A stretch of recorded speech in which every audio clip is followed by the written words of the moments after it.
नमस्कार मित्रांनो, trending news and latest update या चॅनलवरती तुमचे स्वागत आहे। मित्रांनो, आज आपण आपल्याच्या या व्हिडिओमध्ये बघणार आहोत एसटीने मोफत प्रवास करायचा आहे तर आताच काढून घ्या हे कार्ड, अन्यथा मोफत प्रवास होईल बंद। काय असणार, चला तर जाणून घेऊया आपल्याच्या या व्हिडिओच्या माध्यमातून।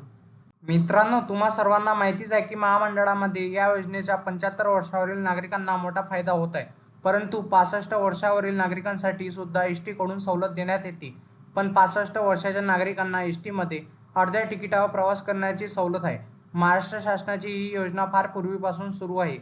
कारण मित्रांनो, महाराष्ट्र राज्य परिवहन महामंडळ ही बस सुविधा ही सर्वसामान्य आणि गरिबांचे दळणवळणाचे महत्त्वाचे साधन आहे। ग्रामीण भागात एसटी प्रवासाला मोठा प्रतिसाद मिळतो।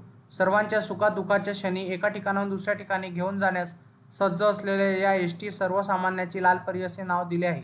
स्वस्त आणि उपलब्ध प्रवास सुविधेमुळे एसटीने प्रवास करणाऱ्या प्रवाशांची संख्या मोठी आहे।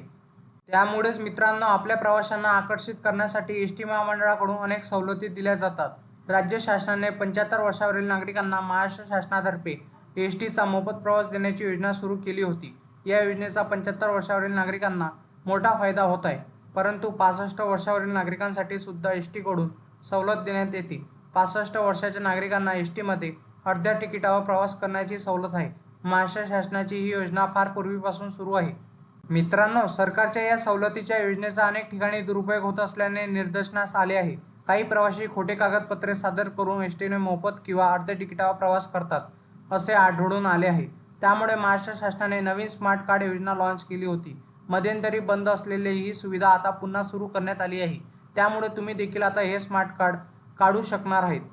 मित्रांनो, तुम्हाला असेच नवनवीन व्हिडिओ बघण्यासाठी तुम्ही आपल्या चॅनलला लाईक, शेअर अँड सबस्क्राईब करा। धन्यवाद।